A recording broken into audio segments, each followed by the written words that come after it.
Bonjour à tous, bonjour et bienvenue. Bonjour à Bonjour tous. Fred. Hey, salut Charlie.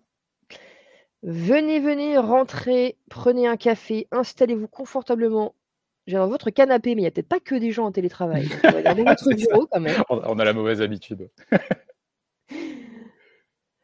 Petit rappel des règles, vous êtes sur un webinar, le rendez-vous des experts. Vous n'avez pas la possibilité de nous faire entendre votre belle voix et on peut pas voir vos bouilles non plus. Mais cela dit, pas d'inquiétude, si vous avez envie de discuter avec nous, vous avez 2 options qui sont normalement en bas à droite. Vous avez le bouton du chat et je vois qu'il est en train de pinguer parce que vous dites tous bonjour et ça fait super plaisir. Bonjour tout le monde. Et bonjour à tous. Et si jamais, vous avez aussi juste à côté du bouton chat la partie qui est plus, réservée aux questions. Donc ça, c'est soit on arrivera à, arrêter de papoter ensemble et pour regarder les pour répondre aux questions en direct, soit on les garde pour la fin parce qu'on pense que ça pourrait être intéressant de repapoter là-dessus et d'échanger avec vous sur le sujet.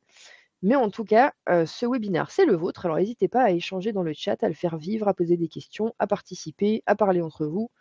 Vous êtes ici chez vous et on va commencer dans quelques minutes, le temps de laisser rentrer encore un petit peu les derniers retardataires. Et le nombre de participants grimpe, grimpe, grimpe. Ça fait toujours autant plaisir, même au bout du 3e dans mon cas. Tu t'habitues pas? Non, jamais. J'espère ne jamais m'habituer. C'est trop agréable. Ça veut dire qu'on propose des choses intéressantes et ça, c'est cool. Hop. Bonjour Christophe. Bonjour Mathias. Notre cher Mathias. Messieurs, dames. Allez, quelle heure il est encore? 10h33. Sarah qui dit que c'est l'effet Charlie. Non, moi je pense que les gens sont là pour le sujet qui est fort passionnant ce matin et en plus, on a Ne la te chance d'avoir un sous-estime expert. pas, Charlie, ne te sous-estime pas. C'est les cheveux et le rouge à lèvres, oui, ou le J'ai blouse de hésité moi cool. aussi sur le rouge à lèvres, mais pour aujourd'hui, je suis passé à côté. Et finalement, si c'était pas ça le secret de la prospection, non franchement. Peut-être, peut-être. Bon voilà, fin du webinaire. Ah, c'est allez, si ça te va, on va commencer. Je vois que le nombre se stabilise, alors c'est Ouais, parti. super. Je garde le chat. Et bien du coup, rebonjour et bienvenue, à tout le monde pour notre 3e déjà épisode des rendez-vous des experts. C'est un nouveau format, lancé du coup, par, Boon Manager depuis ce début d'année. C'est entre 30 et 60 minutes d'échange, toujours avec un super expert métier des ESN parce que, c'est un format qui est pensé entièrement pour, vous et ce secteur. Et bah, du coup, l'idée, c'est de vous proposer, des retours d'expérience terrain sur des thématiques bien spécifiques, qui vous touchent directement, au quotidien. Moi, je m'appelle Charlie. Je suis, en temps normal, le reste du temps, quand je suis pas avec vous, je suis responsable du support chez Boon Manager. Donc peut-être que vous me voyez d'habitude, mais derrière des tickets. En coulisses, ma partner in crime, c'est Sarah, qui est notre, Content and Customer Education Manager. C'est la minute, anglaise. En gros, c'est elle qui vous propose, tous les super contenus, que vous pouvez, retrouver un peu sur notre blog, sur notre site, parfois partagés par les Boon Coach, les infographies, les livrets blancs et cetera. Et on a co-construit aussi, le format que vous découvrez, aujourd'hui peut-être ou que vous redécouvrez, aujourd'hui. Et on espère, du coup, que ce format vous plaît. D'ailleurs, n'hésitez pas à nous faire des retours sur ça. On est friands. Le sujet du jour, c'est, la prospection. Adopter une posture d'expert pour faire la différence. On avait envie de parler de vente complexe en ESN, parce que c'est un sujet pardon, qui est souvent comparé à un véritable marathon. Ça nécessite beaucoup de préparation, de l'entraînement, de l'endurance, j'allais dire de la bonne humeur parce que des fois c'est pas facile tous les jours. La vente de prestations intellectuelles, ça nécessite, aussi beaucoup de méthodes et logiquement, lorsque vous faites face à des prospects, on attend de vous que vous soyez de véritables, experts, voilà, en maintenant, la technique de vente, c'est ça. Si vous êtes des experts, vous êtes plus uniquement des vendeurs qui venaient avec vos qualifications de produits simples. Non, il va falloir aller plus loin et du coup, la question, c'est comment on se prépare à être un expert et comment on bosse sa prospection et du coup, ça tombe bien, parce que chez Boon, nous aussi, on a un expert maison et du coup, c'est Fred qui est avec nous, ce matin, qui connaît très bien ce sujet. Coucou Fred. Hey, salut Charlie et merci pour l'invite. Bah, écoute, avec grand plaisir. Et pour appuyer que tu es un expert, parce que oui, tu es un vrai, tu as travaillé pendant 15 ans dans le secteur des ESN, même si je continue à me dire que 15 ans, c'est pas possible. Ah, C'est impressionnant. ça rajeunit. Grave. Et que, bah, maintenant tu fais partie de l'équipe commerciale, de Boond, of course. Et pour toi, en fait, ta spécificité, bah, justement, c'est ce qui nous intéresse ce matin, c'est les méthodes, de vente longue que tu mets toi-même en pratique depuis longtemps. Et beh, du coup, on te remercie beaucoup de participer à ce rendez-vous ce matin. Est-ce que jusque-là, j'ai tout bon sur ton parcours ou est-ce que tu veux ajouter quelque chose? Non, c'est tout parfait et effectivement, 15 ans dans le monde des ESN. Alors j'ai pas toujours été commercial. J'ai commencé ma carrière notamment sur des fonctions de consultant, OK. d'où aussi, cet intérêt et pour cette approche, d'expert, de posture de vente consultative que j'essaie d'appliquer au quotidien. Ah, du coup, tu as vu l'envers du décor aussi. Tu étais pas juste Exactement, dans la vente, c'est aussi, les mains dans la machine à voir c'est comment ça. le secteur fonctionne. Et ça, c'est super intéressant, je pense. Avant que toi et moi, on ne parle et qu'on ne parle pendant un petit moment, je vais vous lancer un sondage les amis, parce qu'on a envie un petit peu de savoir vous ce que vous en pensez. Donc hop, normalement, je publie le sondage et vous le voyez apparaître dans la barre. Et la question qu'on vous pose, comme ça nous permettra un peu de savoir, où est-ce que vous vous situez, c'est: «Quelle est votre plus grande difficulté en prospection aujourd'hui?» Et là, vous avez, le choix. N'hésitez pas à cliquer et à nous dire ce que vous en pensez, si j'ai bien fait la bonne chose. Hop,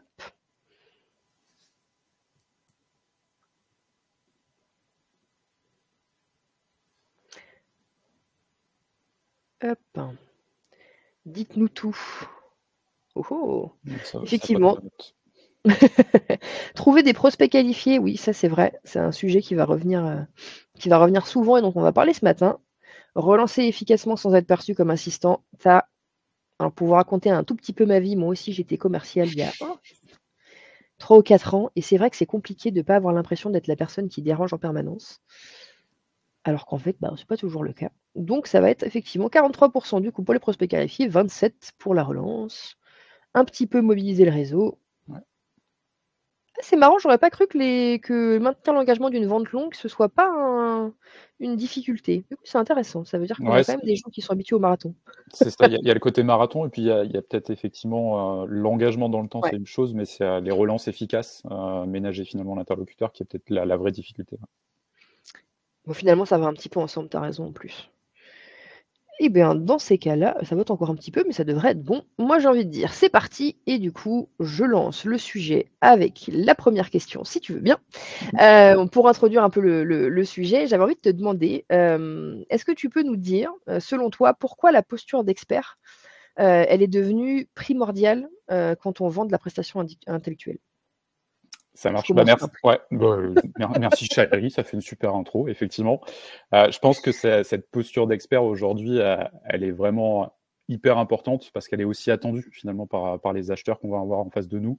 L'idée, c'est qu'ils sont plus finalement uniquement dans l'attente de se dire je vais vendre un produit sur étagère et on va me le présenter. Ils veulent aussi avoir en face d'eux des personnes qui sont capables de leur donner le change, d'évoquer leurs enjeux, leurs problématiques, leurs priorités, être plutôt à un niveau stratégique. Et OK. finalement, l'objectif, nous, en tant qu'experts de la vente, c'est de pouvoir comprendre ces problèmes, les identifier. Et on va avoir une approche finalement qui est un peu différente. On va plus être centré sur notre produit qu'on connaît sur le bout des doigts, et ça c'est normal comme tout commerciaux. Mais on va être vraiment sur une approche centrée sur le prospect. Donc déjà, on sort finalement assez rapidement de cette posture, cette image de vendeur d'une solution. Là, on est vraiment là plutôt pour initier des échanges, identifier, tu vois, des enjeux avec le client, répondre à des besoins ou tout du moins être capable de les identifier et de se dire voilà, est-ce que je suis capable moi concrètement de lui apporter une solution ou de l'aider finalement dans sa réflexion. Et tout ça, là aussi, cette posture d'expert, elle va te permettre, au-delà d'être positionné finalement de manière un peu différente et pas à l'étage du vendeur, c'est Mmh. aussi de gagner et développer une relation de confiance, parce que on l'a dit, on va être sur de la vente potentiellement un peu plus longue.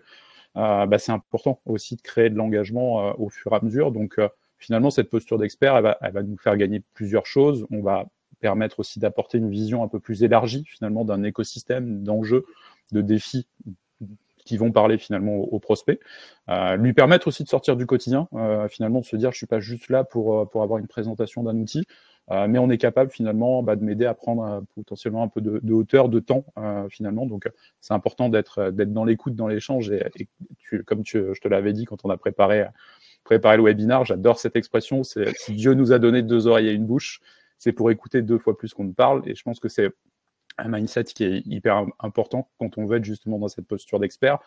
Et en fait, la posture d'expert, elle va aussi avoir un autre avantage, enfin même plusieurs en l'occurrence, c'est qu'on va avoir une meilleure qualification des prospects. On les a fait parler de leurs enjeux. On n'a pas présupposé finalement qu'ils avaient un besoin en particulier, mais vraiment on est plutôt finalement dans l'analyse de ce qui nous a servi comme base d'échange. Et donc finalement on va être dans ce développement d'une relation de confiance, une relation de long terme. On va être plutôt vu comme une oreille attentive, quelqu'un qui est capable de donner le change. Et au final, derrière, avec les solutions qu'on va être capable de proposer, on va accroître la satisfaction client. Parce que finalement, la solution qu'on apporte, on la co-construit. C'est pas uniquement moi, commercial, qui suis venu sur étagère proposer quelque chose, mais finalement, c'est cette discussion qu'on a initiée ensemble qui va permettre d'éviter ce slideshow, un peu le mode interrogatoire. On va être plutôt dans une logique conversationnelle. On écoute, on s'adapte, on propose effectivement des éléments de solution. Et finalement, ensemble, on a construit une vraie solution pertinente pour répondre à ces enjeux. Ouais, le côté catalogue, et je suis revenue avec ma roadmap de je vais commencer par A, B, C, D, E. Quoi qu'ils répondent, je m'en moque et je vais continuer mon déroulé. Et de toute façon, c'est marqué dans ma brochure et mon produit est tellement génial qu'il va se vendre tout seul. C'est plus un truc qui marche, et encore plus quand on a des secteurs aussi, j'allais dire, dynamiques et changeants que peut l'être le nôtre, entre guillemets. Mais du coup, toi, ce que tu préconises, c'est vraiment d'aller à créer de la relation, créer un lien, créer de l'écoute, montrer que du coup, vous connaissez le sujet en tant que commercial. Et finalement, est-ce que on pourrait en fait, il faut vraiment pour toi maîtriser les enjeux du client, du secteur et les problématiques qui sont associées. Toi, du coup, de ce que je comprends, c'est vraiment sur ça que tu vas appuyer pour venir te présenter aux clients. Et comment tu fais pour développer justement et maintenir ton expertise sur le sujet? Parce que finalement, le sujet, il est hyper pointu, il est en même temps hyper vaste. Comment tu fais pour garder, j'allais dire, garder la face et vraiment y aller et te poster en expert, quoi? Ouais, c'est exactement ça, comme tu l'as dit. On n'est pas là pour proposer une solution sur catalogue et la découler finalement sans trop se poser de questions. Pour avoir finalement quand même ce niveau d'expertise et être jugé crédible par un prospect, il y a quand même une chose sur laquelle on ne peut pas passer et qui, on va dire, ne change pas par rapport à la vente classique. On doit quand même être un hyper expert déjà de son produit. C'est nécessaire aujourd'hui, mais ça reste finalement pas suffisant pour faire la différence auprès d'un prospect. Comme je le disais, il va falloir finalement lui apporter autre chose, lui montrer qu'on est capable finalement de donner le change, donc de comprendre ses enjeux, ses problématiques, se positionner aussi d'égal à égal. Alors encore, c'est hyper important parce que finalement, on monte finalement d'un niveau dans l'échange, on sort de cette image du vendeur traditionnel, et aussi finalement, et c'est parfois ce qui est compliqué dans ces ventes complexes, c'est qu'on a peu d'occasions aussi de faire cette différence. On a moins l'occasion de montrer finalement qu'on peut être un acteur crédible parce que par définition, des grands comptes, ils sont limités en nombre, peu importe le secteur dans lequel on travaille. On va avoir des critères de taille, de segmentation, d'activité, mais on a un nombre de grands comptes qui est limité. Donc moi, ce que j'ai été amené à faire, là aussi, je suis un ancien consultant, donc c'est quelque chose qui m'a animé pour créer finalement ce lien sur le long terme, cet engagement, cette relation de confiance. On va pas uniquement s'intéresser à nous, notre périmètre, notre produit, mais on va s'intéresser finalement de manière plus globale à l'écosystème de mon client, à ses enjeux. Donc ça nécessite finalement, j'ai envie de dire, une qualité qu'on doit retrouver finalement chez tous les commerciaux, c'est de la curiosité. Et cette curiosité, aujourd'hui, on a la chance d'avoir quand même plein d'outils à disposition pour nous aider finalement à monter en compétences. Moi, j'avais des choses toutes bêtes, mais qui me permettaient d'avoir déjà, on va dire, de l'information granulaire sur les enjeux, le contexte de mon client. C'est des fils d'actu, me mettre des alertes sur Google pour justement voir les nominations, peut-être les investissements, les levées de fonds, les partenariats qui sont mis en place. Regarder ce que je peux trouver comme information sur des sites d'actualité sectorielle. Je travaille avec des acteurs, des prospects dans le monde de la banque. Je vais effectivement potentiellement aller m'intéresser aussi à des informations qui vont leur parler, qui font écho à leur écosystème. J'ai beaucoup bossé notamment avec l'industrie. Ma Bible, c'était l'usine nouvelle parce que ça me permettait d'être à jour sur les nouvelles Ouais. technologies, les innovations. Et en fait, ça te donne des prétextes finalement pour animer les échanges. Tu n'en seras jamais un hyper expert, mais au moins tu t'es acculturé déjà sur ce premier niveau. Dans le conseil, aujourd'hui, comme les ESN, il y a par exemple ce qu'on appelle la lettre du conseil, qui permet là aussi d'avoir des informations sur des nominations, des changements de stratégie, des difficultés rencontrées dans l'écosystème. Ça, c'est déjà, on va dire, des éléments qui me permettent de nourrir finalement ma culture des enjeux d'un marché. Il y a aussi, en fait, deux autres sources souvent qui sont un peu sous-exploitées. Moi, quand j'étais en société de conseil, c'est aussi ses clients.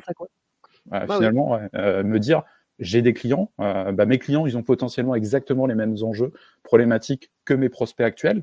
Il faut que je continue effectivement à aller échanger avec eux de manière régulière. Je suis plus du tout dans une logique de vente. Je suis simplement effectivement dans une logique de continuité suite à une mission qui a pu être gagnée. Et je continue à garder ce lien-là avec ces gens-là parce que finalement, ces clients, ils vont être capables de me remonter les enjeux du secteur parce que finalement, ils vont être partagés aussi par mes prospects. Et j'ai aussi une autre base formidable dans le cabinet dans lequel je suis, c'est mes consultants. J'ai des experts qui, eux, sont effectivement notre vitrine quand on apporte de l'expertise et de la valeur à un client. Eux aussi, ils sont au contact au quotidien avec nos clients.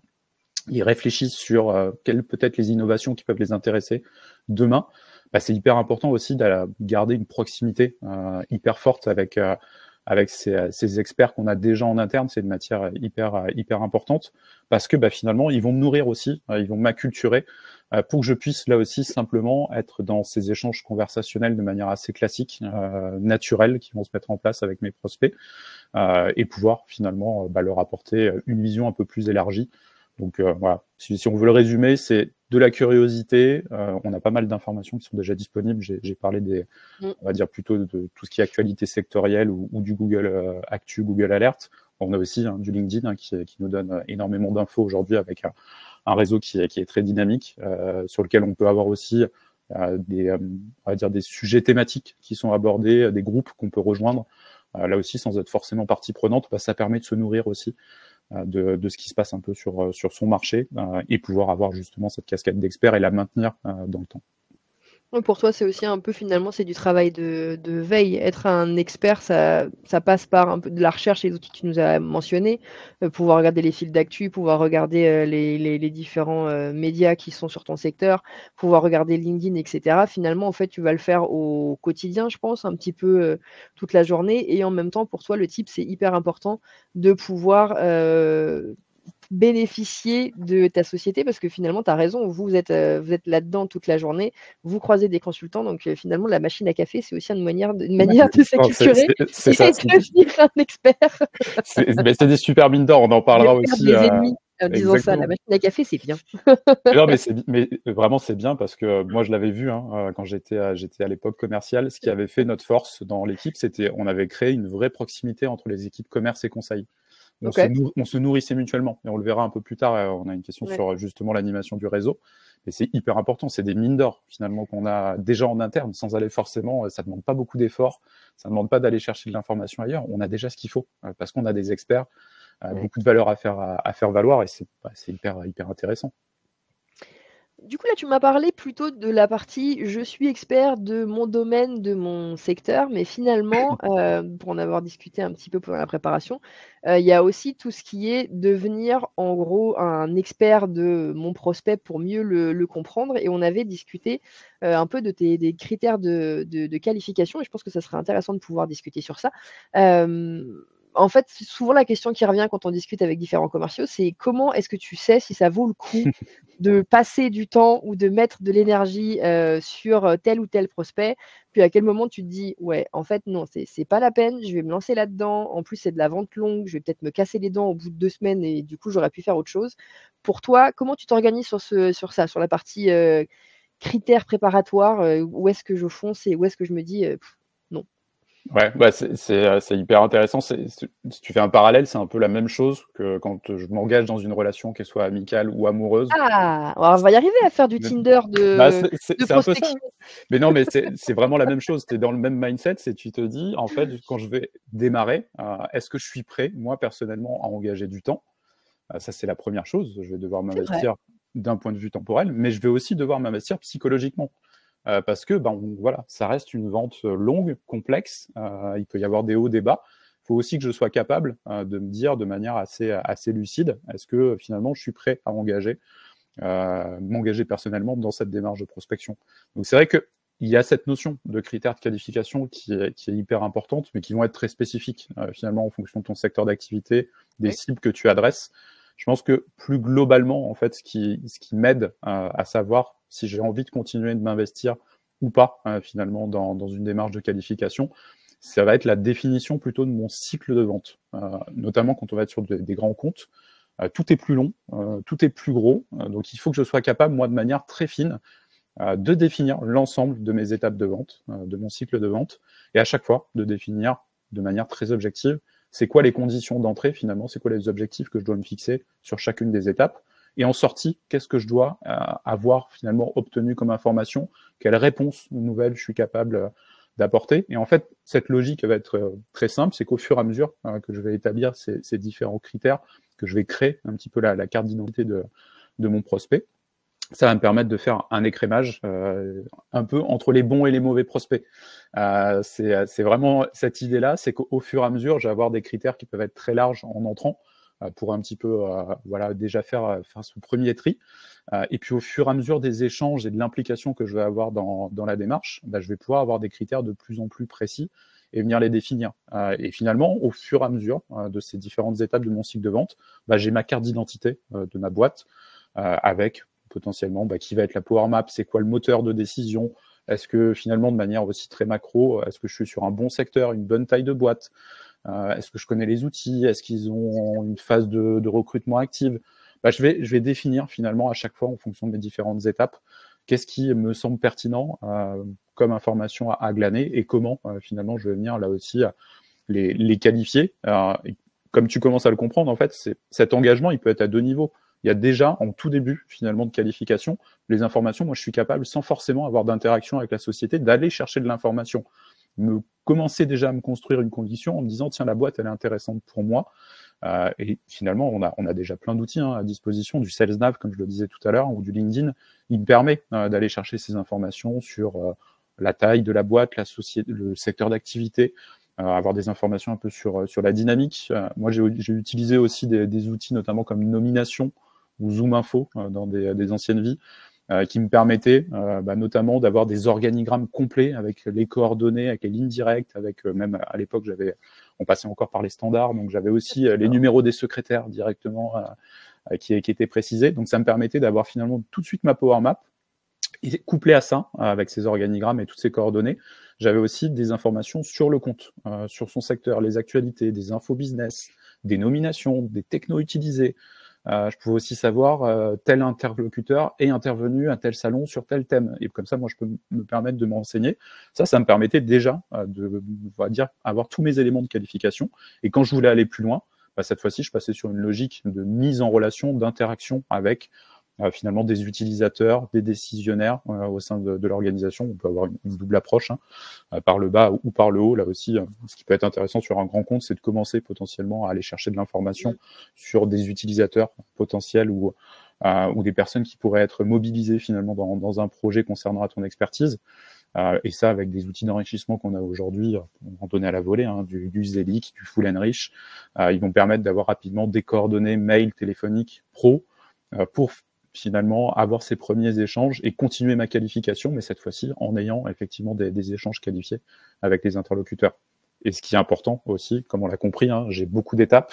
À chaque fois, ça va me permettre de faire ce tri. Il faut que je capitalise aussi sur tout le temps que j'investis, que ce soit avec ou sans interaction. Et donc, là aussi, il faut que je sois rigoureux finalement dans l'alimentation de ma CRM pour capitaliser sur toutes les informations que j'ai obtenues et qui me permettent finalement aussi de définir si je continue ou pas l'action de prospection. Finalement, tu es un peu en train de faire du calcul d'efficacité d'interaction aussi. Parce que là, tu parlais de faire ta Power Map et de pouvoir comprendre comment va fonctionner la société de ton prospect. Tu fais ta timeline, tu réfléchis aux différentes étapes du cycle de vente, tu regardes quelles informations tu peux trouver par rapport aux personnes qui travaillent dans la société. Et après, tu m'avais dit que c'est soit effectivement c'est intéressant, tu arrives à trouver directement le nom du CEO, du COO, de CTO qui est parti pour faire de l'offre de recrutement, etc. Quelque part, ça va être j'allais dire, techniquement, ça pourrait être plus facile parce que tu as leur numéro de téléphone, tu as leur mail, et cetera. Mais bon, il n'y a pas forcément tout de suite de garantie qu'ils vont te répondre. Et j'avais bien aimé que tu disais qu'il y avait aussi l'approche de c'est pas parce que finalement tu trouves que les infos des consultants ou des niveaux inférieurs que ça peut pas être intéressant d'aller creuser, d'aller gratter, de voir si tu peux pas créer du lien pour remonter un petit peu ton échelle. Mais finalement, oui, tu es vraiment en train de te faire une map de je fais mon jeu d'échecs et à combien de coups je suis Là, c'est d'arriver exactement ça. à l'étape où j'ai envie d'aller pour me dire ça vaut le coup, sinon je sais que je vais perdre du temps. Et je pense que ça vient aussi avec l'expérience, parce que je pense que des fois tu te casses un peu les dents, même par accident quand tu Ah, as fait ça, ça. il y a l'expérience et puis il y a Tu aussi des casses fois, le mythe, pardon. ouais, non, mais il y a ça et puis il y a aussi des fois, malheureusement, tu manques un peu de lucidité, tu as du mal à Ouais. prioriser, choisir tes Mmh. combats. Et il y a des fois, tu peux avoir pourtant des signaux faibles que tu as identifiés et parfois qui t'auraient fait laisser l'opportunité de côté. Et cette fois-ci, il y a un côté aussi un peu subjectif. J'ai parlé de critères objectifs de qualification, mais il y a toujours une part un peu de subjectivité, notamment sur la vente de prestations intellectuelles, qui reste une matière qui, par définition, est pas forcément concrète et plutôt abstraite dans un premier temps. Tu peux aussi parfois te tromper, et c'est là aussi finalement ce retour d'expérience et cette analyse que tu vas faire a posteriori, elle va t'aider demain à mieux qualifier, mieux affiner tes critères et avoir un jugement peut-être plus lucide sur l'orientation et tes choix. Et à trouver ta formule magique en plus du feeling, parce qu'on va pas se mentir, il y a encore un petit peu de je sais que ça passe, même si théoriquement ça devrait pas. Ça marche quand même. Tiens, j'en profite, comme là tu parlais des différents outils que tu utilises pour, récupérer les infos et cetera et puis un petit peu plus haut, tu parlais aussi de LinkedIn qui est en fait finalement une mine d'or pour les informations, hein, comme tu parlais de pouvoir t'inscrire à des groupes et cetera. On a David qui nous posait la question de est-ce qu'à ton avis ça, il faut afficher une expertise sur son LinkedIn ou sur sa carte, de visite? Ou est-ce qu'il faut plutôt la faire transparaître seulement lors des échanges? Ou est-ce que tu y vas déjà en mettant en avant je suis un expert de ce secteur, de cette techno, et cetera, ou c'est mieux de rester un peu généraliste pour pas fermer de porte et puis, pouvoir présenter un peu ce que tu vaux, quand tu commences à discuter? Non, je pense qu'effectivement, merci pour la question. Je pense que c'est intéressant de être capable peut-être de se positionner quand même sur une expertise en particulier, parce que là aussi, ça renforce finalement le poids, l'impact qu'on peut avoir et la légitimité à discuter de ce sujet. Si par contre on est un peu plus en difficulté pour mettre en avant une expertise en particulier, ou alors pour revenir à une expérience qui était la mienne, avant Boone, je suis passé notamment dans des cabinets de conseil en transformation des organisations, un cabinet de conseil en transformation des organisations. Nécessairement, à chaque fois que j'arrivais pour voir un prospect, je ne savais pas de quoi on allait parler. C'est un saut dans l'inconnu. Qu'est-ce que je fais Non, ici? mais j'avais quelques idées, justement, tu vois, peut-être des secteurs d'expertise qui pouvaient être intéressants ou peut-être des missions qu'on avait réalisées par ailleurs, mais souvent, c'était plutôt le saut dans l'inconnu. Et donc, tu vois, j'avais du mal à me positionner en disant je suis un expert de la gestion des risques, je suis un expert de la modélisation des process. Et je préférais volontairement rester, cette fois-ci, plutôt générique en disant je suis un expert de la transformation des organisations de manière globale, pour pas, là aussi, mettre potentiellement un biais dans les premiers échanges. Donc c'était important, effectivement, de rester macro, mais je pense que si on est potentiellement sur une niche, au contraire, faut pas hésiter à appuyer sur l'accélérateur en disant ouais, je suis un expert de ce sujet-là, je vais être capable de t'apporter des solutions ou au moins de te challenger sur cette thématique-là. Donc j'ai envie de dire les deux mon capitaine, un peu une réponse de Normand. Ça dépend. C'est exactement ça. Du coup, ça me fait une super transition pour discuter de la partie, tu fais ta prospection et tu vas en arriver au moment où tu vas pouvoir, peut-être avoir un rendez-vous, un premier échange, avec ton prospect et finalement, on note que la phase préparatoire, elle est avant ce fameux, touch point, elle est presque plus longue que le touch point et comment toi tu conseilles de te préparer, du coup pour cette phase de, préparation post, pré pardon, 1er contact? Je vais répondre même de manière un peu plus longue, on va dire, Vas-y, parce que fais-toi pour moi, plaisir. en fait, la phase préparatoire sur de la vente finalement grand compte avec plusieurs étapes et des cycles de vente complexes, elle est longue, ça c'est sûr, elle est nécessaire, mais elle est aussi continue. Parce qu'à chaque nouveau rendez-vous, en fait, je dois me préparer en amont à chaque prise de rendez-vous. Je dois pas être dans une logique où je me dis je passe un appel à l'improviste et advienne que pourra. En fait, c'est à chaque fois, je dois être capable de matérialiser un objectif bien précis que je vais aller chercher dans cette nouvelle prise de contact, dans ce nouvel échange. Qu'est-ce que dans tu peux l'intervention. retirer de ton C'est action? exactement ça. Parce que finalement, si je viens avec, et quand on peut le faire, je fais aussi, j'ai fait de la vente transactionnelle, donc avec des cycles beaucoup plus courts. Souvent, en fait, quand je me préparais à un rendez-vous, la seule chose que j'allais chercher de manière très, très triviale, c'était un oui ou un non. C'est est-ce qu'on avance ou est-ce qu'on n'avance pas. Et en fait, sur de la vente plus complexe, plus longue, ça suffit pas. Parce que là aussi, finalement, à chaque rendez-vous, je dois avoir une approche qui est personnalisée. Je dois être capable, en fait, moi, en amont, dans cette phase de préparation, de me dire, voilà, c'est ça l'objectif finalement du call, je vais aller chercher finalement cette next step, je dois aller gagner cette next step ou ce point d'après. Et donc pour ça, finalement, il faut que j'arrive à me mettre un objectif qui va apporter de la valeur aussi à mon prospect, qui va l'aider dans sa réflexion, qui va lui permettre d'avancer ses billes, peut-être contacter d'autres interlocuteurs. Et finalement, voilà, c'est chaque rendez-vous, c'est pas un rendez-vous de vente. Il y a des rendez-vous que tu peux être amené à faire où tu vas être là juste pour parler d'organisation, de chefferie de projet. Tu vas parler de juridique, tu vas parler d'administratif. Tu vas avoir des échanges, c'est juste de la réassurance parce que tu sens effectivement peut-être qu'il y a un effet qui est normal, une perte finalement un petit peu de dynamique dans ton cycle de vente.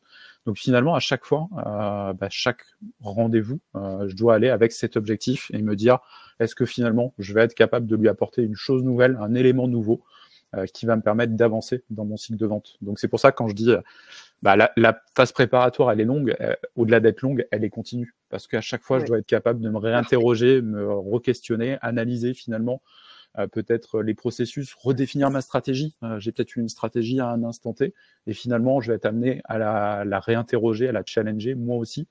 Donc c'est là où c'est hyper important, et comme je disais, surtout pas, c'était vraiment un message que je passais à mes équipes, pas d'appel à l'improviste.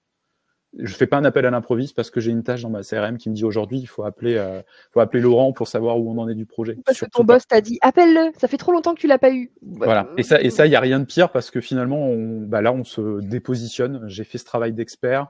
J'ai réussi à créer finalement de l'engagement, de la relation.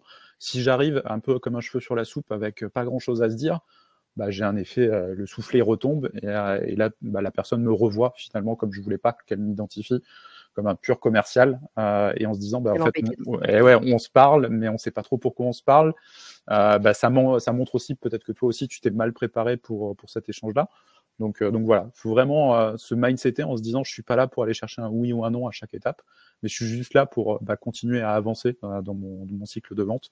Et donc je me prépare continuellement pour adapter ma stratégie et finalement bien définir les objectifs. Toujours pareil, un peu le même principe. Je me fixe des objectifs en entrant. Et un objectif derrière, c'est d'aller chercher potentiellement cette next step et surtout la gagner, cette next step, parce qu'elle est pas toute cuite. Donc, il faut aussi que j'ai conscience de ça pour pouvoir avancer. Finalement, tu me fais penser à deux choses. Tu prépares tes Ça me fait peur, rendez-vous. Non, il y a deux bonnes choses. Et moi, j'aime beaucoup ton approche sur le sujet. C'est que finalement, quand on t'écoute parler de cette phase préparatoire et de je cale mes objectifs, tu es à la fois en train de te dire qu'est-ce que moi, je vais aller retirer de ce touchpoint avec mon client, mais qu'est-ce que je vais lui apporter pendant ce rendez-vous aussi. Donc, tu n'es pas uniquement en train de te dire je vais aller gratter de l'info, je vais essayer d'avancer mes billes, etc. Le client, il faut aussi qu'il s'en sorte en se disant Fred, il était intéressant, il m'a apporté un sujet, il m'a commencé à me donner des billes, il m'a ouvert une réflexion sur autre chose, etc. Et finalement, c'est presque plus intéressant parce que ça enlève aussi un peu de toute façon le côté qu'on voyait dans le sondage au tout début à chaque fois qu'un commercial vient me parler, de toute façon, c'est parce qu'il veut quelque chose. Ouais, c'est ça, Donc, exactement. ça n'a pas d'intérêt, j'ai pas envie de lui parler, voilà. Et en fait, là, tu es vraiment en train de nous raconter le principe de l'art de la guerre. Je vais m'amuser à gagner des batailles pour arriver à gagner la guerre. Donc, à chaque fois que je vais en rendez-vous, il faut que je remplisse mon objectif. Ça me fera avancer petit à petit et du coup, ça permet d'aller au bout du process qui va durer X temps. Et ça me fait aussi penser à une question que j'avais envie de te poser, parce que ça fait des échos à mon ancienne vie, à moi aussi. On a plein de vies, toi et moi. C'est assez courant, alors peut-être moins en vente longue, je pense, que les sociétés maintenant essayent de séparer les équipes qui s'occupent de la pré-cale et des premiers touchpoints avec le client parce qu'ils pensent qu'il y a moins de plus-value, et ensuite la partie plus technique ou closing. Toi, tu en penses quoi si on reste dans le cadre des ventes longues dont on papote depuis ce matin? Ouais, j'avoue que si on est effectivement dans un modèle de vente longue, je ne vais pas être forcément très fan de cette séparation. Parce que je trouve qu'il y aura eu un investissement, un engagement, une relation qui va se créer au moment de la préqualification, qui va aller assez loin finalement dans l'engagement. Et comme tu viens de le dire, c'est de l'engagement réciproque. C'est pas que nous, commercial, qui nous engageons. Il y a aussi le prospect en face qui, lui, va être finalement dans cette relation de confiance. On aura eu potentiellement pas mal d'interactions.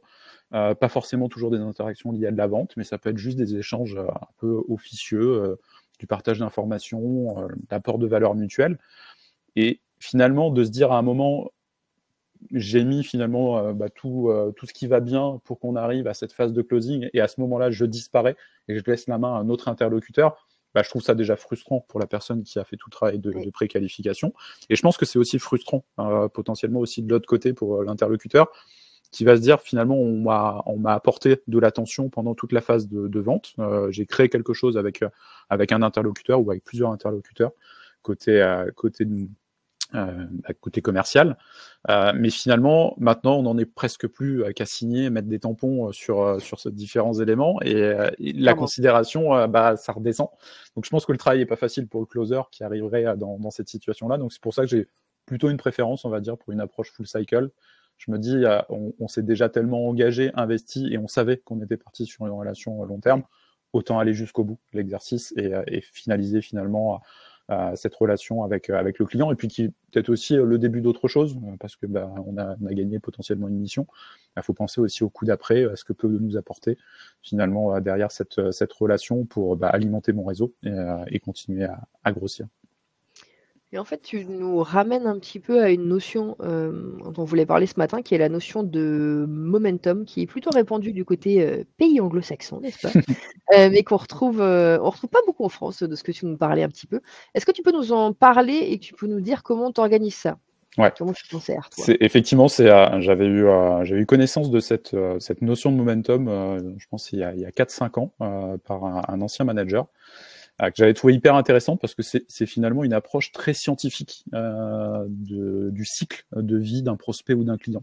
En fait, l'idée, de manière globale, de ce momentum, c'est d'identifier et d'exploiter les moments clés dans un cycle de vie, que ce soit d'un prospect, d'un client, pour maximiser finalement nos chances de tomber au bon moment, ou d'avoir finalement peut-être une flamme qu'on peut rallumer. Pour prendre une expression de Coluche, en fait, c'est on va dire augmenter le facteur chance, et la chance finalement c'est gagner les concours de circonstances. Donc c'est vraiment se dire comment j'identifie sur le cycle de vie d'une relation, d'un client, d'un prospect, je vais avoir un peu une courbe sinusoïdale. Tu vois, j'ai retrouvé le terme par rapport à nos échanges, la courbe sinusoïdale qu'on a tous connue quand on a fait nos cours de physique-chimie, c'est la première qu'on voit. C'est exactement ça, finalement la relation qu'on va avoir avec un client ou un prospect. Il y a des pics, il y a des creux. Et en fait, c'est que moi, je dois être capable, là aussi, l'approche est quand même très scientifique, de prédire des événements, des faits générateurs qui vont correspondre à ces périodes de pic de sollicitation. Et c'est ça, en fait, qui va me permettre de maximiser mes chances d'avoir une nouvelle opportunité, un next step, une recommandation. Donc, quand on le dit comme ça fait très approche scientifico-scientifique. Oui. Qui des lignes de 0 et de 1, et quelle est la formule magique. Et on se dit, voilà, comment, moi, de manière très concrète, je peux matérialiser ça. Là aussi, ça va être de l'analyse, du retour d'expérience, être capable d'analyser ses succès, d'analyser ses pertes, et finalement de lister des faits générateurs sur une courbe avec des échéances que je vais pouvoir mapper en me disant, en fonction du contact qui est associé, de ce qui s'est passé, des événements, je vais pouvoir me créer, là cette fois-ci dans ma CRM, finalement des rappels qui vont permettre de suivre de manière rigoureuse et vraiment chirurgicale ce prospect. C'est pour donner des exemples moi, de ce que j'avais pu mettre en place. C'est par exemple, j'ai un client, il m'a pas retenu. Il a choisi un confrère, il a décidé tout seul finalement peut-être de retenir une solution et de la lancer. J'avais automatiquement derrière ça, je me mettais une tâche de rappel assez proche, au bout d'un mois, 1 mois et demi, 2 mois, ça dépendait finalement un petit peu de la complexité du projet, et je venais simplement de manière très naturelle le challenger sur aujourd'hui comment se passe finalement la mission, comment se passe le déploiement. Je viens pas mettre le doigt finalement sur des difficultés, je viens juste me poser au bon moment pour prendre la température, potentiellement relancer la flamme, parce que je sais que c'est un moment faible dans un projet. Je le sais parce que j'ai perdu, et je sais que cette phase de déploiement, elle peut être complexe. Il n'aura pas encore potentiellement perçu la valeur de ce qu'il souhaite mettre en place. Donc je suis peut-être sur une phase où j'ai peut-être une chance de maximiser finalement mon impact et d'aller chercher peut-être quelque chose d'intéressant. Et ça va être le même principe aussi quand j'ai gagné une mission. Quand on a gagné une mission, on peut avoir tendance à se dire très vite, il faut que je rappelle mon client, parce que potentiellement, il peut m'apporter une recommandation, il peut peut-être m'apporter une nouvelle mission. Et là aussi, finalement, si je viens trop tôt, un petit peu dans la même période, finalement, au début du projet, je risque là aussi d'être dans une phase où, malgré finalement la pertinence de la solution qu'il a retenue, qui est la nôtre, on va être dans cette phase de déploiement où on sait qu'on met des choses en place, on est peut-être encore dans une phase de cadrage, c'est toujours des périodes un petit peu plus complexes. Derrière, mon prospect, il n'aura pas encore finalement perçu la valeur de notre intervention et il sera peut-être moins à même finalement d'aller m'apporter cette reco ou m'ouvrir peut-être d'autres portes. À la place de faire ça, dans cette période, il ne faut pas que j'hésite aussi à multiplier peut-être les interlocuteurs. J'ai gagné une mission dans une direction. C'est peut-être aussi le moment d'aller dire, je vais aller taper à d'autres portes, dans d'autres directions, d'autres interlocuteurs, leur dire, voilà, je travaille avec Francis à la direction finance, voilà ce qu'on fait un petit peu. Est-ce que vous, de votre côté, vous avez aussi potentiellement des enjeux? Donc on en profite, on va dire le fer est chaud, on a gagné une mission, ça a sûrement effectivement d'autres directions, on a entendu parler. Ça peut permettre effectivement d'avoir déjà un pied dans la porte et faciliter cette identification de nouvelles opportunités. Et ça, tu crées des opportunités et tu crées des besoins, là il n'y en a pas forcément c'est ça, parce que tu les bonnes infos et le bon moment, quoi. En fait, cette notion de momentum, elle est moi je suis un fan de rugby. Le momentum, on en parle aussi dans le rugby depuis quelques années, pour donner le parallèle, et c'est vraiment la même logique. Aujourd'hui, le rugby moderne est devenu beaucoup plus tactique, et en fait, les joueurs ne vont plus comme avant, à chaque phase de ruck, essayer d'aller gratter le ballon, parce qu'ils savent que c'est de l'énergie perdue et que c'est pas le bon moment. Par contre, ils sont capables d'analyser des datas, des métriques, et de se dire, c'est au 4e ruck que je vais aller essayer de gratter le ballon, parce que c'est là où j'ai le plus de chances de le gagner. C'est exactement la même chose d'un point de vue commercial. Et en fait, c'est aussi être capable, toi, d'avoir cette lucidité, de te dire, c'est peut-être pas aujourd'hui le bon moment. Une expression que m'avait dit un ancien directeur commercial, c'est on n'est pas obligé de se marier à la première rencontre avec un prospect. Je la trouvais très bien, il la sortait souvent en rendez-vous. Et c'est exactement ça, parce que des fois, cette notion de momentum, elle va venir aussi de ton client. C'est lui qui va te donner potentiellement cette guideline où il va te dire merci, l'échange était très cool, tu vois, comme tu le disais tout à l'heure, un échange sympa, on a passé un bon moment, j'ai pu lui apporter potentiellement un peu de valeur. Et il va me dire, en fait, c'est pas le moment. C'est pas le moment ou c'est pas toi.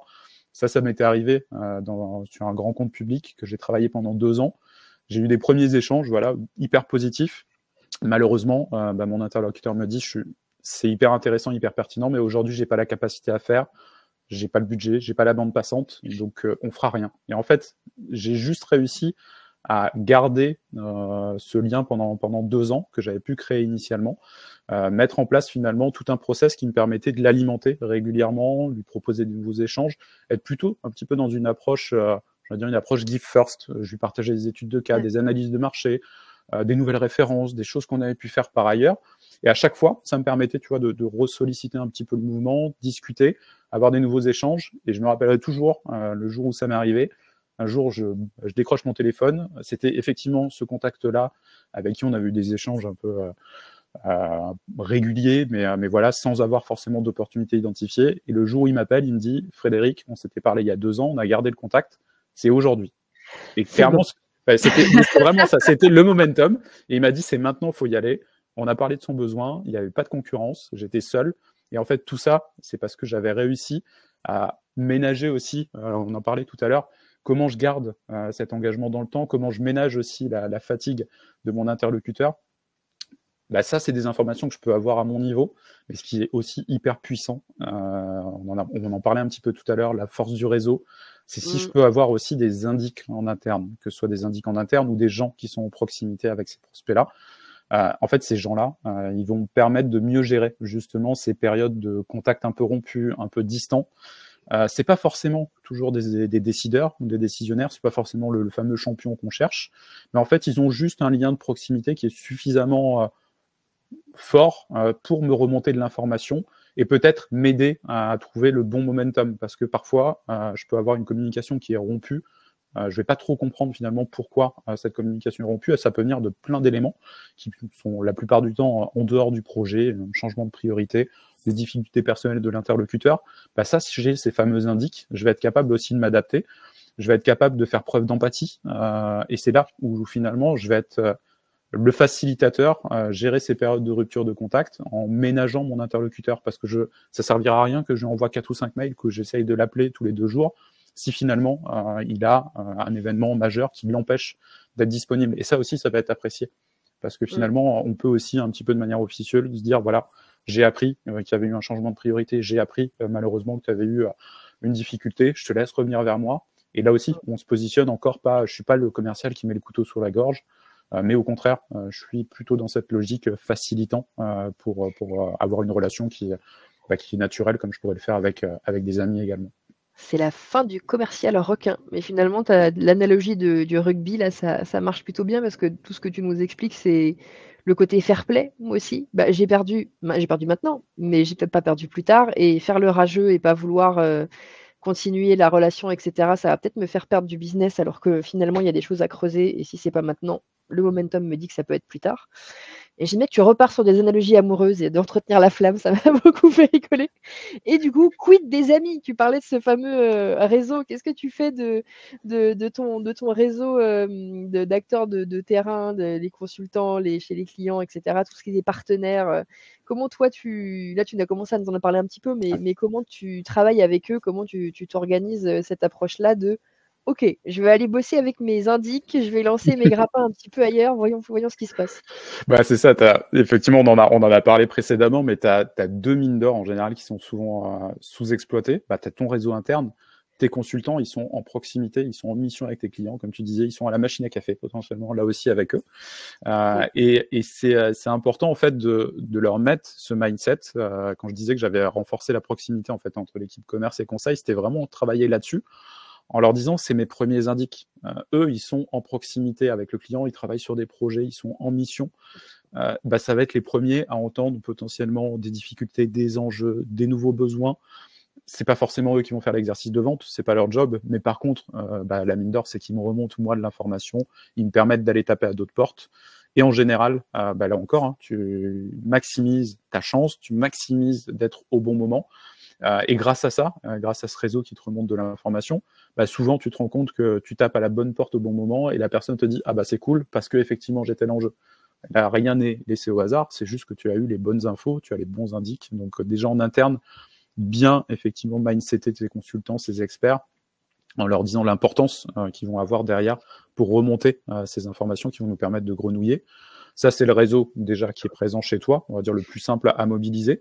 Et puis il y a aussi le réseau externe. On a des clients, on a des partenaires, on a des apporteurs d'affaires. Là aussi, c'est un réseau qu'il faut être capable d'animer pour avoir des contacts réguliers. Je suis dans la même logique finalement quand j'adresse mes partenaires, mon réseau externe, que je vais le faire quand je fais de la prospection.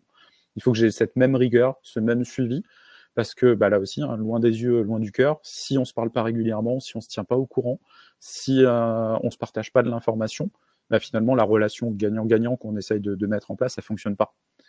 Et malheureusement, bah, plutôt que d'aller remonter l'information à moi, bah, le réseau ira peut-être le remonter à d'autres interlocuteurs et je vais perdre des opportunités. Et ça, pour moi, c'est majeur, parce que justement, quand j'étais de l'autre côté de la barrière, côté conseil, j'avais 70% de mes leads qui venaient du réseau, que ce soit du réseau interne ou du réseau externe. Le reste, c'était du travail de prospection pour ma part, mais j'allais sur tout de suite des leads qui étaient mieux qualifiés, j'arrivais souvent au bon moment. Ça ne voulait pas dire que j'allais gagner tout ce que je rencontrais, mais au moins, bah là encore, hein, quand on dit qu'il faut un peu ménager sa monture, bah ça me permettait d'aller vraiment sur des opportunités hyper qualifiées et en me disant j'investis du temps parce que je sais qu'il derrière il va y avoir de la matière, un truc intéressant à aller chercher. Finalement, tu es en mode spy master. Tu as des contacts, tu les entretiens, tu récupères les bonnes infos et finalement, le savoir, c'est le pouvoir parce que tu sais, tu arrives à déclencher des choses. Et finalement, tu es en train aussi de mettre en avant que l'humain, dans le commerce et dans la vente, même avec toutes les avancées technologiques qu'on a là, c'est quand même hyper important. On a parlé d'outils, parce que j'ai vu dans le chat que vous vous posiez la question de qu'est-ce qui est mieux, Casper, Lusha, et cetera, Fallen-Rich, c'est quoi le mieux qu'on doit utiliser? Finalement, c'est que des outils pour vous donner des premières briques, tu m'arrêtes si je me trompe, mais le côté relations humaines, entretien du réseau, empathie, fair play, et cetera, ça a l'air aussi d'être quand même hyper important. 70% de tes leads qui viennent du réseau, quand tu sais combien de temps tu peux passer à faire de la prospection et à te prendre des portes, c'est hyper impressionnant. Ah mais ouais, c'est ça. Et puis ça te met dans une dynamique qui est différente. La prospection, on le sait, c'est dur, c'est long. Finir avec des leads qui te viennent, ils te viennent pas naturellement. Là aussi, tu as fait cet effort Bah oui. d'animation. mais c'est hyper enrichissant. Derrière, tu n'es plus dans la même posture, tu viens avec là aussi des éléments de qualification qui sont beaucoup plus concrets. C'est top. Et ça change aussi finalement aussi ton appréhension, ta vision de la relation commerciale. Voilà, tu es beaucoup moins dans cette logique de vente avec un peu cette épée de Damoclès, il faut que je vende, il faut que je vende, il faut que je vende. Bah, je suis déjà là en train de créer de la relation humaine, de l'engagement, de la relation mutuelle. Et c'est ce qui me permettra de peut-être pas me marier au premier rendez-vous, mais de me marier au bout de 2 ans, parce que finalement, ce petit jeu de séduction qu'on a mis en place, il a fonctionné et il a fallu juste un peu de temps pour le finaliser. On va proposer à Sarah de faire un prochain épisode sur marié au premier regard, mais version prospection. C'est prospection et recrutement. Je pense qu'on a un truc à développer. On va arriver à la dernière question, si tu veux bien. Et après, je vois qu'il y a plein de questions aussi qu'on va pouvoir répondre en live. Et ça fait hyper plaisir. De tout ce qu'on a discuté ce matin, des méthodes, de comment faire fonctionner le momentum, etc. La question qui se pose assez souvent, finalement, c'est voilà, la vente complexe, ça demande beaucoup de temps de préparation, on l'a vu, beaucoup de planning, beaucoup d'énergie. Finalement, comment tu fais ton REX? Comment tu mesures tes efforts versus tes résultats pour savoir si justement tu vas dans la bonne direction, si la stratégie elle paye ou si en fait il faut changer de cap? Parce que finalement, c'est quand même hyper important d'avoir ce côté, c'est quoi les KPI? Qu'est-ce que je dois surveiller pour savoir si je fais bien mon job ou si en tout cas je vais dans la bonne direction? Ouais, c'est exactement ça. Et là aussi, c'est une grande différence entre de la vente transactionnelle, où j'ai envie de dire, mes KPI sont hyper simples. Je vais analyser un taux de conversion, j'ai un ratio entre le nombre de rendez-vous faits et le nombre de signatures. Et voilà, c'est traditionnel et ça marche bien. Ça permet déjà de savoir si on est dans l'objectif. Sur de la vente longue, comme on l'a dit depuis tout à l'heure, c'est plus long, c'est plus grand, c'est plus complexe. Et je vais finalement être dans une mesure de l'effort qui va être continuelle. Là aussi, un petit peu comme la préparation, j'ai différentes étapes de mon pipe. À chaque étape, je dois être capable effectivement d'avoir un indicateur, une métrique qui me permet de mesurer en continu finalement l'énergétique, la vivacité, la vélocité de mon pipe et pouvoir identifier les signaux faibles, me dire finalement de manière assez lucide, est-ce que je mets le bon investissement au bon endroit? Est-ce que je me donne les moyens d'atteindre les objectifs qui sont fixés? Parce que finalement, là aussi, plus il y a d'étapes, plus on a de déperditions. Il faut être capable là aussi de le supporter, de l'anticiper, de se dire par exemple à chaque étape de mon pipe, c'était une métrique que j'avais dans une ancienne société, on savait qu'on perdait quasiment 30%, soit des interlocuteurs, soit des opportunités à chaque fois qu'on avançait. Donc ça permettait en fait d'avoir un taux de conversion qui est beaucoup plus complexe, beaucoup plus long et qui peut faire peur. Le taux de conversion, on va dire complet, qu'on avait mesuré, on était à 0,3%. Quand on dit ça, on se dit soit on était très mauvais commercialement, mais en fait, 0,3 parce qu'en fait, je prenais l'intégralité de mes étapes.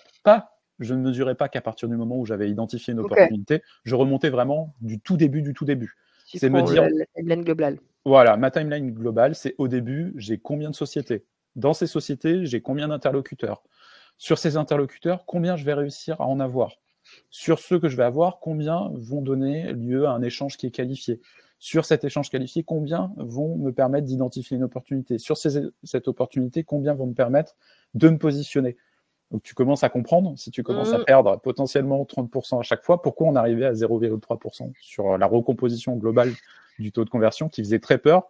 Mais c'était une métrique hyper importante pour montrer finalement aussi à l'équipe conseil quel était l'effort que devait mettre en place l'équipe commerciale pour leur apporter une opportunité à la fin. Et c'était une autre métrique qui avait fait très peur à mon directeur commercial à l'époque. Il m'avait demandé, il m'a dit, pour toi, on arrive à identifier une opportunité intéressante tous les combien de contacts? Et je lui ai dit, pour moi, on décroche un rendez-vous intéressant, déjà un rendez-vous qui va me permettre de qualifier, en moyenne, toutes les 40 interactions.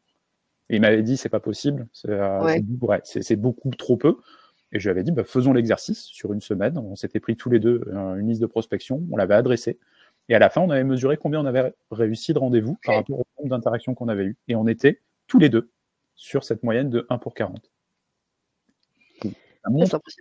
Ça montre voilà, cet effort, il faut être capable de le mesurer. Il faut être capable aussi de se mettre ces métriques un petit peu dans la tête, se définir des objectifs. Alors là aussi, ça demande beaucoup de rex pour justement avoir plus une analyse prédictive que subir finalement son pipe. Mais une fois que j'ai défini finalement mon pipe, j'ai défini mes critères, mes conditions d'entrée, mes conditions de sortie.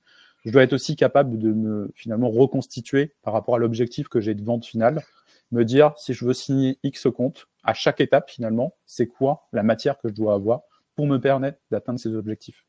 Et là aussi, c'est de l'analyse en continu qui va me permettre de driver et de se rendre compte assez rapidement si je mets pas la bonne intensité au bon endroit, si j'ai finalement des signaux faibles dans l'intensité commerciale et de prospection que je mets, ou au contraire, peut-être que je mets trop d'intensité sur une étape, j'ai un niveau trop élevé, qui va me permettre d'être en difficulté, enfin, qui va me induire finalement une mise en difficulté sur des priorisations. Donc, je vais être finalement moins focus sur une étape, et c'est pas bon non plus parce que finalement on crée un peu pareil une sinusoïdale avec des moments faibles qui vont venir impacter derrière mon taux de conversion global.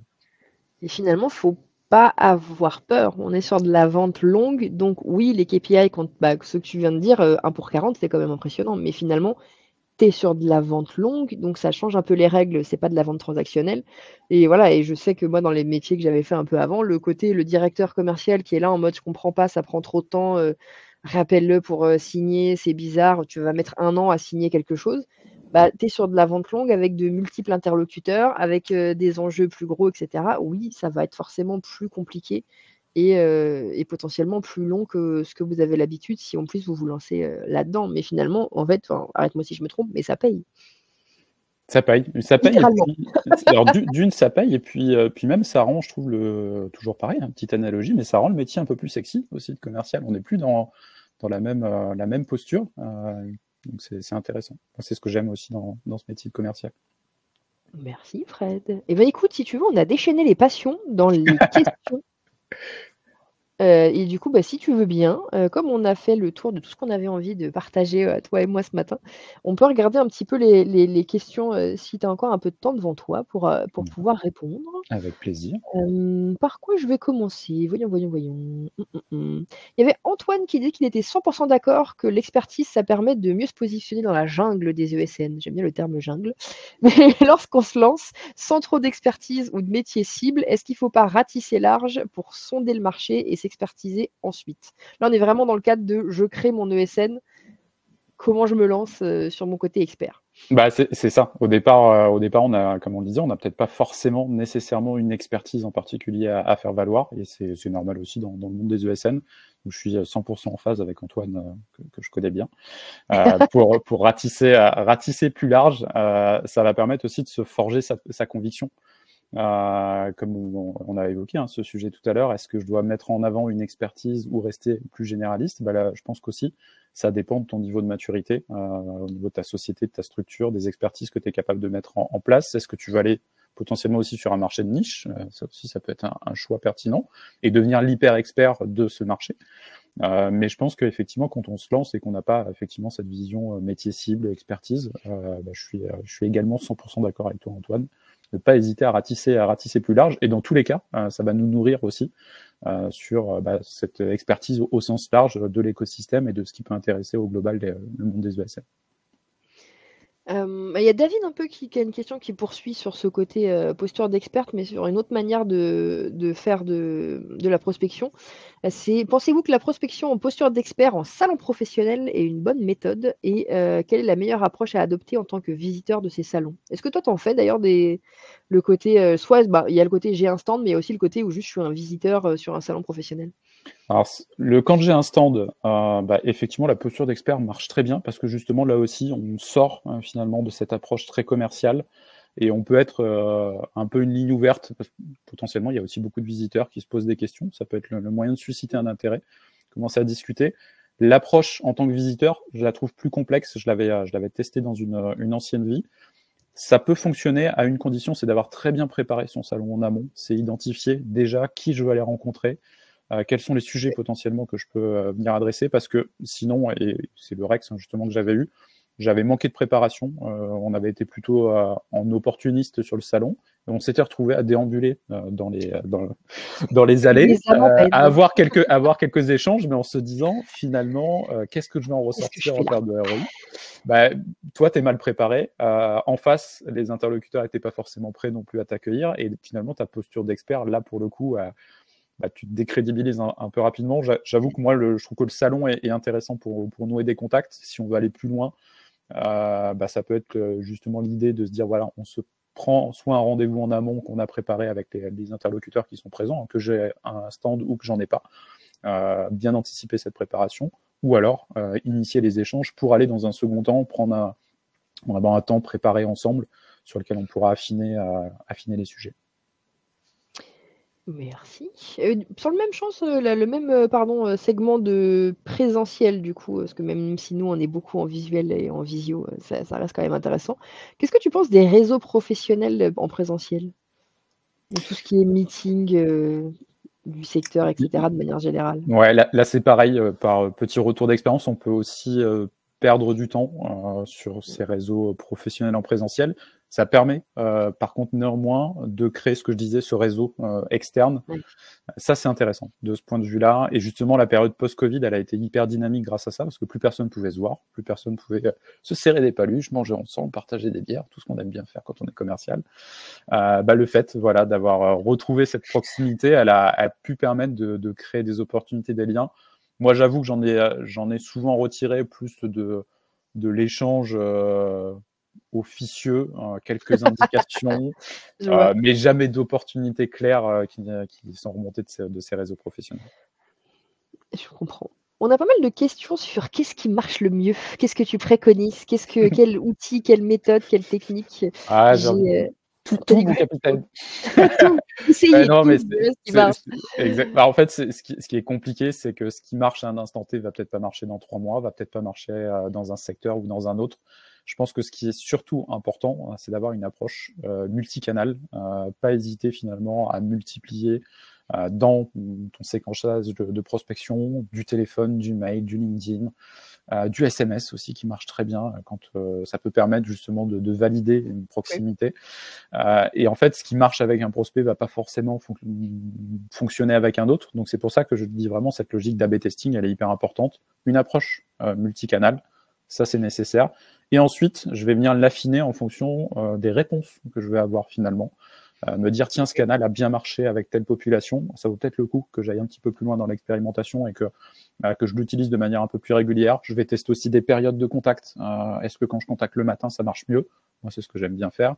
Est-ce que, au contraire, quand je contacte en fin de journée, ça marche un peu moins bien? Donc, c'est pour ça que j'ai envie de dire, j'ai pas de réponse arrêtée sur le sujet. Juste ma conviction, c'est l'approche omnicanal qui est la plus importante et surtout bien analyser finalement derrière les retours qu'on peut avoir pour l'affiner.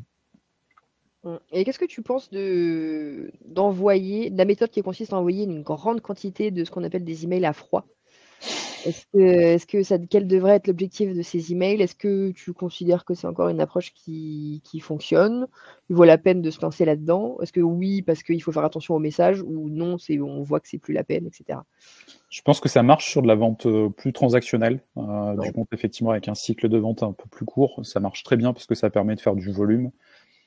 Sur de la vente longue et complexe, comme je le disais, moi j'aime bien la personnalisation. Je trouve qu'on est plus dans une approche chirurgicale et on a beau faire des efforts de personnalisation dans les mails qu'on envoie. Ce que je me dis et la conviction que j'en ai, c'est qu'aujourd'hui le prospect va se dire, est-ce que vraiment ce mail m'était destiné à moi et rien qu'à moi? Il y a la suspicion. Ils ont l'habitude maintenant, mais voilà. rien. Et ça m'est déjà arrivé sur certains. Les prospects sont tellement sursollicités que certains me répondent en disant merci d'arrêter le robot.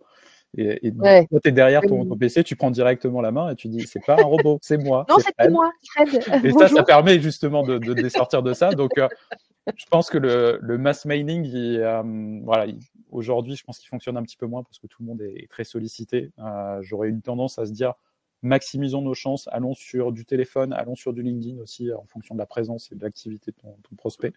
Le mail va avoir nécessairement, je pense, un impact un peu plus faible et toujours ce déficit de personnalisation. C'est compliqué aujourd'hui de faire un bon mail avec un objet qui va accrocher, qui va être différent. Il y a tellement d'outils, tellement de méthodes qui sont présentes. Je pense qu'on aura un peu plus de mal à créer ce lien-là et rien ne vaut effectivement l'échange de vive voix pour tout de suite créer une relation de proximité. Tu as raison, il faut dire aux gens, je ne suis pas un robot, je suis Fred et j'ai un cœur. Et ça marche très bien derrière. Allez, j'ai 2 grave. J'ai 2 petites questions, pour finir et après et oui, on vous laissera les amis pour finir votre matinée. La question sur quels moyens l'entreprise doit-elle mettre en place pour aider le commercial à conclure des contrats? Par exemple, le réseautage relève de sa responsabilité, tandis que la notoriété est gérée par le service marketing. Sarah avait effectivement commencé à donner des pistes en disant que le marketing, ben, il peut activer de nombreux leviers pour faire rayonner la notoriété, mais on doit aussi pouvoir compter sur les commerciaux pour incarner, l'expertise. Et est-ce que, bah, toi, tu as une bille en plus à apporter sur cette question, un élément en plus à apporter sur cette question? Bah, effectivement, je suis en phase avec Sarah. Le marketing va permettre de faire rayonner cette notoriété. Je pense que ce qui va servir aussi, c'est que les deux services, à la fois marketing et commerce, travaillent vraiment main dans la main. Moi, à l'époque, j'avais une stratégie avec l'équipe marketing qui était finalement, j'ai attaqué en prospection mes interlocuteurs. Donc vraiment, je m'occupais de ce Mmh. travail de réseautage à mon niveau. Ça n'empêchait pas d'envoyer effectivement de la communication institutionnelle via le marketing. Simplement, ma responsabilité, c'était à un moment de lever la main en disant on met le stop aux activités de marketing de OK. masse. C'est moi qui prends la main parce que c'est ma responsabilité. Je vais être l'interlocuteur privilégié. Je sais finalement peut-être ce qui l'intéresse et je viendrai simplement me servir du marketing comme une ressource disponible qui va m'apporter de la matière, qui va m'apporter de En la appui. professionnalisation en termes de communication, mais c'est moi qui vais venir, qui reste le responsable et l'acteur majeur. Et je pense que c'est important quand on est commercial d'assumer cette responsabilité parce que on a énormément de moyens à disposition. On a des consultants, on a des services marketing, on a beaucoup finalement d'éléments qui vont nous permettre d'être plus pertinents, d'être plus saillants dans nos arguments. Mais on reste effectivement la vitrine de l'entreprise, celle qui va être au contact des prospects, au contact des clients, on va dire sur la première ligne de feu. Donc moi, je suis plutôt favorable à se dire que ce travail d'évangélisation, de notoriété, bah, il est d'abord de la responsabilité effectivement commerciale et on l'appuie avec le marketing de manière chirurgicale ou de manière plus globale, mais il faut que ce soit effectivement drivé par l'équipe commerciale. Travail d'équipe. C'est beau quand ça marche et en plus, ça peut générer pas mal de leads pour le coup. Exactement. Allez, dernière question sur les outils, si tu veux bien. J'ai, et j'en ai enfin, tu me diras, j'en ai 2 pardon, mais c'est parce que ça va se rejoindre un petit peu. Il y a Tristan qui, au cours de la conversation, ce matin, nous disait que, bah, les outils permettant de trouver les coordonnées des décideurs sans passer par les standards, eux, dans leur société, ils en utilisent pas et ils passent toujours par ces fameux, bah, «j'appelle la boîte et je tombe sur la secrétaire» entre guillemets. Là où le secrétaire d'ailleurs. Est-ce que, c'est une approche que tu considères comme, complètement, dépassée? Est-ce que ça peut faire perdre des leads? Est-ce que tu considères que les outils, bah, qu'on a mentionnés tout à l'heure, c'est quand même une vraie plus-value, dans votre quotidien de commercial? Ouais, aujourd'hui, c'est une vraie plus-value parce que moi, j'ai vu la transition de OK. avant ces outils et après ces outils. Avant ces outils, pour donner l'exemple, à une époque, je prospectais la Massif, donc grosse boîte, Ça hein, s'invente pas. voilà, ça s'invente pas. Et en fait, la Massif, la particularité, c'est que tu pouvais aller à l'époque sur n'importe quel outil, la seule chose que tu avais, c'était un standard. Et je tombais Mmh. toujours sur la même personne que je pouvais appeler 20 fois dans la même journée, qui était devenue ma copine. Et je lui disais, tiens, cette fois-ci, est-ce que tu peux me passer Michel à la DSI? Tiens, cette fois-ci, est-ce que tu peux me passer? Parce qu'en fait, ils avaient un mode de fonctionnement très cloisonné où ils communiquaient pas à l'époque de ligne directe ou même d'assistant. Donc c'était un enfer. J'y passais un temps, même si la personne était très Tu gentille. lui as Et payé combien de café à cette pauvre dame? voilà, c'était très cool, mais en fait, je perdais du temps. Aujourd'hui, les standards, si on continue de les appeler, sur certaines organisations, malheureusement, on n'a pas le choix. Je cite la Massif, je Mmh. ne sais pas si ça a évolué à l'époque, quand on avait ces discounts aussi, qui étaient un peu dans le même modèle de Ouais. fonctionnement. J'ai aujourd'hui tendance à me dire, on a d'autres outils qu'on a évoqués, ça peut être du Casper, du Lusha, du Full Enrich, du Zelic, qui vont me permettre d'avoir des lignes directes, souvent des 0,6 ou des 0,7, et ça m'évite de passer par ce barrage standard qui est compliqué, qui me fait Ouais. perdre du temps. Au moins, je suis direct en proximité avec le décisionnaire et je gagne du temps par rapport à la concurrence pour répondre à Tristan.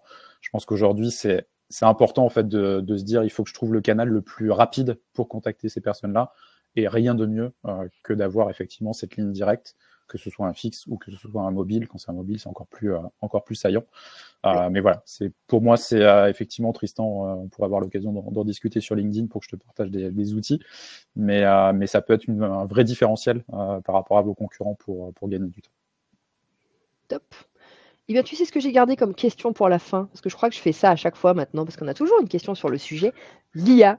Ah, Quel est ton avis sur les outils d'IA qui facilitent l'automatisation de la prospection avec des séquençages, par exemple, ou les outils de l'IA qui peuvent améliorer la prospection de manière générale?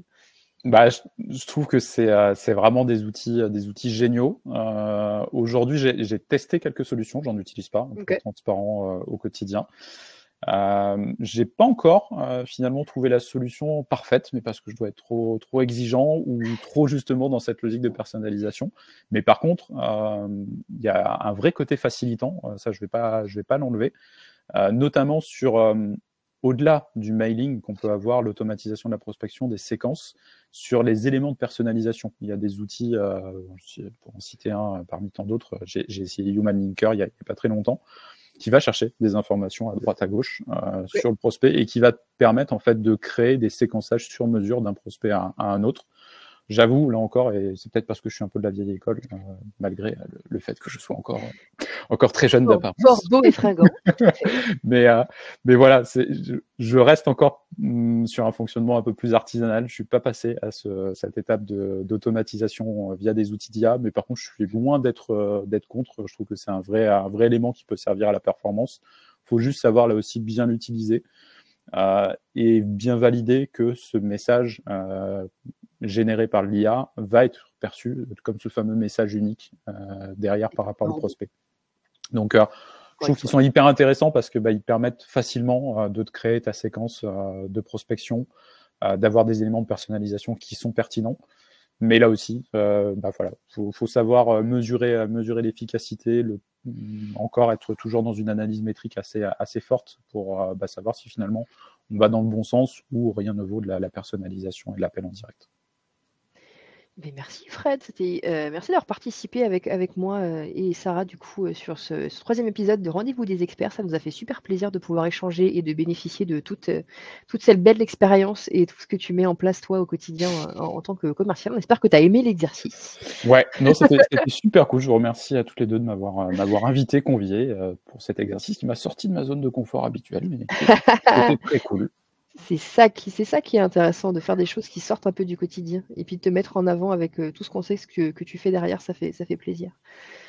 Moi, j'en profite du coup, les amis, pour vous mettre en avant des petites choses. Si vous avez aimé ce webinaire, ce format, si vous aimez Boond parce que vous l'utilisez au quotidien et que vous mettez toute votre vie de commercial dans le CRM, et vous devriez le faire, n'hésitez pas à nous laisser un avis Google pour nous raconter un petit peu ce que vous pensez de tout ça. Et puis aussi, j'en profite, c'est l'instant promo, on n'en fait pas beaucoup sur les webinaires et sur les rendez-vous des experts. Si vous êtes utilisateur de Boond, et encore une fois que vous considérez que ça vous aide au quotidien et que vous avez envie de le promouvoir auprès de collègues à vous qui viennent de monter leur ESN. Antoine, tu parlais de comment on crée des ESN. Peut-être que tu as des gens dans tes contacts qui viennent de monter leur ESN. N'hésitez pas, je vous donne le lien pour parrainer. Parce que ce qui est intéressant, c'est que vous parrainez. Si votre filleul signe pour utiliser Boond Manager, et vous pouvez recevoir 10% du chiffre d'affaires réalisé par votre filleul. Et ça, c'est toujours sympa pour aller se payer un restaurant, j'ai envie de dire. Donc, je vous donne toutes les infos. Et ensuite, le cadeau gratuit. Normalement, oui, vous aviez posé la question, vous allez avoir le replay pour ceux qui ont dû partir inopinément pour gérer des incendies ou parce que vous aviez d'autres rendez-vous. Et puis, comme on pense à vous et que Sarah est absolument fantastique, vous allez aussi avoir le livret blanc qui s'appelle « Les 3 leviers d'action pour optimiser et accélérer sa performance commerciale en ESN », qui reprend un peu ce que Fred a dit aujourd'hui, mais qui propose aussi d'autres aspects sur le sujet. On avait envie de vous faire ce petit cadeau-là, et on espère que ça vous plaira. Et puis du coup, c'est le moment de nous dire au revoir, c'est la minute triste. On vous souhaite à tous une très bonne journée. Merci encore Fred d'être avec nous ce matin, et puis on espère tous vous voir sur le prochain épisode le mois prochain. Merci à tous. Merci à tous. Au revoir. Salut, ciao.